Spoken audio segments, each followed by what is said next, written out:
Welcome to study material with Chitransh. आज है 21 अक्टूबर 2025 के करंट अफेयर्स के जितने भी इंपॉर्टेंट क्वेश्चन भी बन सकते हैं सारे इस वीडियो में डिस्कस करेंगे। हर क्वेश्चन से रिलेटेड इंपॉर्टेंट पैलकट मैं आपको बताऊंगा। पूरा वीडियो आप सब ध्यान से देखिएगा। लास्ट में आपसे क्वेश्चन पूछूंगा, उसका आंसर आपको कमेंट बॉक्स में बताना है।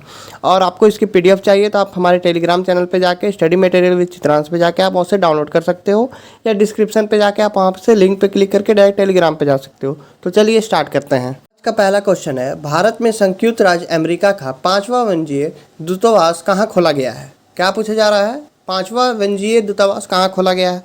तो ये खोला गया है बेंगलुरु में, यानी कि ऑप्शन भी आपका यहाँ पे सही हो जाएगा। अच्छा, तो संयुक्त राज्य अमेरिका ने भारत में अपना 5वां वाणिज्यिक दूतावास बेंगलुरु में खोला, जो कोलकाता, चेन्नई, हैदराबाद और मुंबई में पहले से मौजूद दूतावास में शामिल हो गया।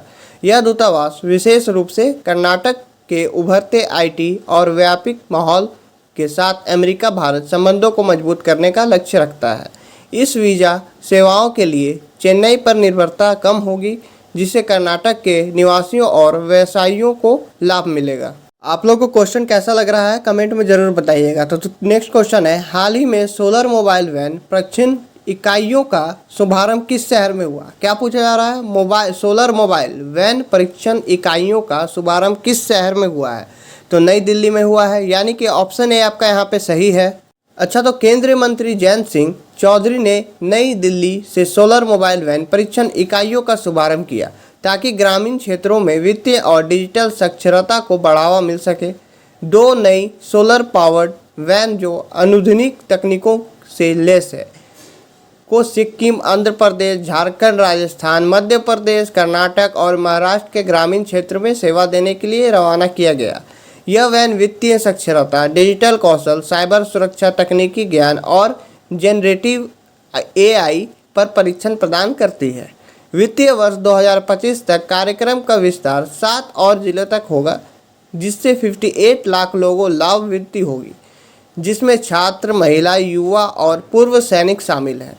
इस परियोजना का उद्देश्य ग्रामीण भारत को तकनीकी और साझेदारी के माध्यम से आत्मनिर्भर और सतर्क बनाना है। नेक्स्ट क्वेश्चन है, लेजिम किस राज्य का पारंपरिक लोक नृत्य है?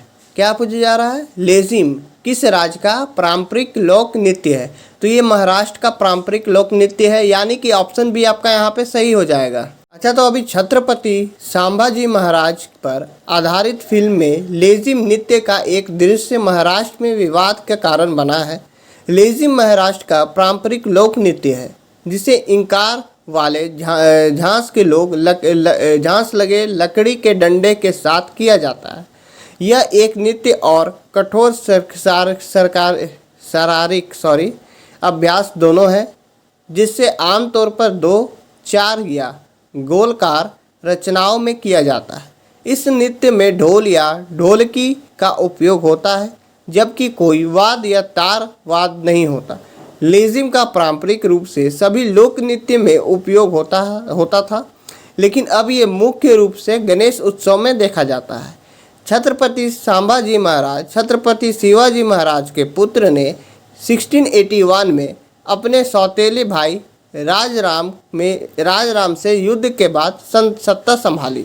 नेक्स्ट क्वेश्चन है, कोल्लूर झील जो समाचारों में देखी गई थी किस राज्य में स्थित है? क्या पूछा जा रहा है? कोल्लूर झील जो है समाचारों में देखी गई थी किस राज्य में स्थित है? तो ये आंध्र प्रदेश राज्य में स्थित है, यानी कि ऑप्शन ए आपका यहाँ पे सही हो जाएगा। अच्छा, तो राष्ट्रीय हरित अधिकरण ने आंध्र प्रदेश सरकार को कोल्लूर आर्द्रभूमि के 6 बुनियादी ढांचा परियोजनाओं के साथ आगे बढ़ने से रोका। कोल्लूर झील आंध्र प्रदेश के उत्तर पूर्व हिस्से में स्थित एक बड़ी उथली मीठी पानी का झील है। यह कृष्ण और गोदावरी डेल्टा के बीच एलुरु के पास स्थित है। यह एशिया की सबसे बड़ी उथली मीठे पानी की झील है, जो 308 वर्ग किमी में फैली हुई है। ये बाढ़ संतुलन जलाशय के रूप में कार्य करती है और उपेष्ट नदी के माध्यम से बंगाल की खाड़ी में प्रवाहित होती है। इसे 1999 में वन्यजीव अभयारण्य और 2002 में रामसर स्थल घोषित किया गया था। यह केंद्रीय एशियाई फ्लाईवे पर एक महत्वपूर्ण पक्षी क्षेत्र है, जहां साइबेरियन क्रेन, पॉलिकन और चित्रित राइसन जैसे प्रजातियां पाई जाती है।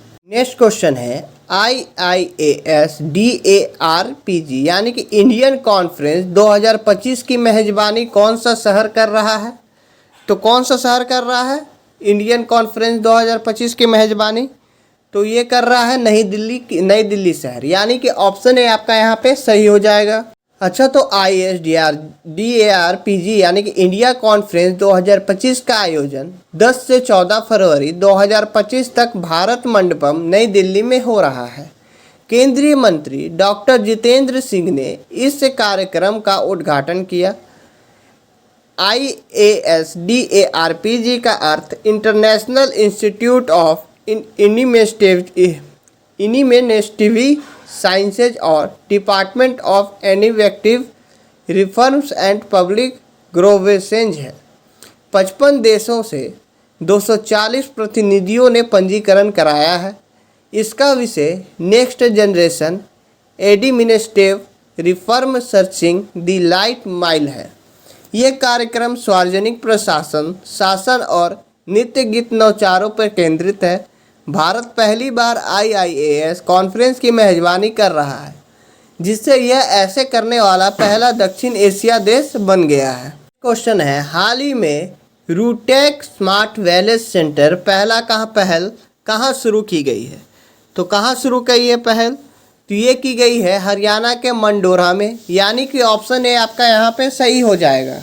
अच्छा, तो ग्रामीण प्रौद्योगिकी कार्य समूह स्मार्ट विलेज सेंटर की शुरुआत सोनीपत हरियाणा के मंडोरा गांव में हुई, जिसका उद्देश्य उन तकनीकों को ग्रामीण जागरूकता के साथ जोड़ना है। इसे प्रधान वैज्ञानिक सलाहकार के कार्यकाल के तहत विकसित किया गया था, जिनसे 2003 और 4 में रूटेक की अवधारण की थी। RSVC पंचायत स्तर पर दीर्घकालिक तकनीकी सहायता प्रदान करता है, जो 15 से 20 गांवों और 12 प्रौद्योगिक क्षेत्रों में शामिल करता है, जिससे कृषि और कचरा प्रबंधन शामिल है। यह ग्रामीण उत्पादकों को ONDC, अमेजॉन और मार्केट मिर्ची जैसे प्लेटफॉर्म के माध्यम से बड़े बाजारों से जोड़ता है। नेक्स्ट क्वेश्चन है, प्रधानमंत्री इंटर्नशिप योजना किस मंत्रालय से संबंधित है? तो किस मंत्रालय से संबंधित है? कॉर्पोरेट कार्य मंत्रालय से संबंधित है, यानी कि ऑप्शन सी आपका यहाँ पे सही हो जाएगा। अच्छा, तो प्रधानमंत्री इंटर्नशिप योजना का पायलट चरण का दूसरा दौर फिर से आवेदन के लिए खुल गया है। यह योजना 21 से 24 वर्ष के उन व्यक्तियों को 12 महीने की भुगतान इंटर्नशिप प्रदान करने का लक्ष्य रखती है, जो पूर्णकालिक शैक्षणिक कार्यक्रम में नामांकित नहीं है। कॉर्पोरेट कार्य मंत्रालय PMIS को देख रेख करता है। इंटर्न को हर महीने 5,000 और एक बार 6,000 की सहायता मिलती है। प्रतिभोगियों को आगमन कंपनी में वास्तविक अनुभव मिलता है। बीमा कवर प्रधानमंत्री जीवन ज्योति बीमा योजना और प्रधानमंत्री सुरक्षा बीमा योजना के माध्यम से प्रदान किया जाता है। नेक्स्ट क्वेश्चन है, अवधेश दर्शन के संस्थापक कौन थे? क्या पूछा जा रहा है? अवधेश दर्शन के संस्थापक कौन थे? तो इसके संस्थापक थे आदि शंकराचार्य, यानी कि ऑप्शन ए आपका यहाँ पे सही है। अच्छा, तो अद्वैत वेदांत हिंदू धर्म में एक विद्यालय है। अद्वैत में विश्वास करने वाले मानते हैं कि अद्वैत में विश्वास करने वाले मानते हैं कि उनकी आत्मा ब्रह्मा से अलग नहीं है। सबसे प्रसिद्ध हिंदू दार्शनिक जिन्होंने अद्वैत वेदांत के बारे में सिखाया, वे आदि शंकर थे, जो भारत में 1000 से अधिक साल पहले रहते थे। नेक्स्ट क्वेश्चन है, निम्नलिखित में से किस जनजातीय समुदायों को ब्रह्मवादी समाज में सहमति होने की अनुमति दी? तो किसने दी? ये दी थी गुप्ता समाज राज्य ने, यानी कि ऑप्शन सी आपका यहाँ पे सही है। अच्छा, तो गुप्ता साम्राज्य राज्य के दौरान ब्रह्मवादी संस्कृति को दर्शनीय क्षेत्रों तक फैलाया गया और बड़ी संख्या में जनजातीय समुदायों को ब्रह्मवादी सामाजिक संरचना में सहमति किया गया। जनजाति प्रमुखों को क्षेत्रीय के रूप में शामिल किया गया और साधारण जनजातीय लोगों को शुद्ध का दर्ज दिया गया। इस क्वेश्चन है, कुंडी पारंपरिक वर्ष जल संचयन प्रणाली मुख्य रूप से किस राज्य में पाई जाती है? तो किस राज्य में पाई जाती है? तो ये राजस्थान राज्य में पाई जाती है, यानी कि ऑप्शन ए आपका यहाँ पे सही हो जाएगा। अच्छा, तो कुंडी या कुंड राजस्थान में चूरू जैसे रेगिस्तानी इलाकों में पाई जाने वाली पारंपरिक वर्ष जल संरक्षण प्रणाली है। इसे शुष्क क्षेत्रों में वर्ष जल संचलित करने के लिए बनाया जाता है, जहां पानी की कमी होती है और बारिश अनियमित होती है। कुंडी एक गहरा गड्ढा होता है जो गोल या चौकार आकार में जमीन के अंदर खोदा या सतह के ऊपर बनाया जाता है। इसे पत्थरों या ईंटों से पका दिया जाता है ताकि पानी का रिसाव ना हो। पानी छतों या नालियों के माध्यम से इसमें एकत्र किया जाता है और इसे ढक कर रखा जाता है ताकि दूषित ना हो और वनविक कारण ना हो। जोहाड़ यानी कि चेक डैम और टंका यानी कि छोटा जल भंडारण जैसे अन्य पारंपरिक प्रणालियों भी उपयोग में लाई जाती है। यह पीने, सिंचाई और घरेलू कार्य के लिए जल उपलब्ध कराकर भूजल पर निर्भर काम करता है। ये क्वेश्चन आप लोग के लिए है। ऐसे ही 3 क्वेश्चन आएंगे जो आप लोग के लिए होंगे। वो तीनों क्वेश्चन का आंसर आप लोग को कमेंट बॉक्स में बताना है, ठीक है? तो पहला क्वेश्चन है, भारत में संयुक्त राज्य अमेरिका का 5वां वन्यजीव दूतावास कहाँ खोला गया था? दूसरा क्वेश्चन है, हाल ही में सोलर मोबाइल वैन परीक्षण इकाइयों का शुभारंभ किस शहर में हुआ है? तीसरा क्वेश्चन है, लेजिम किस राज्य की पारंपरिक लोक नृत्य है? तो इन तीनों क्वेश्चन का आंसर आप लोग को कमेंट बॉक्स में बताना है और कोशिश करना कि डिटेल्स में बताएं।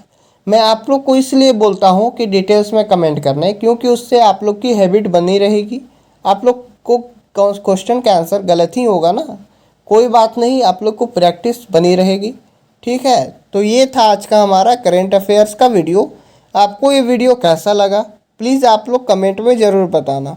और अभी तक आपने चैनल को सब्सक्राइब नहीं किया है तो आप इसे सब्सक्राइब कर लें, आपको इस चैनल पे भरपूर मदद मिलेगी।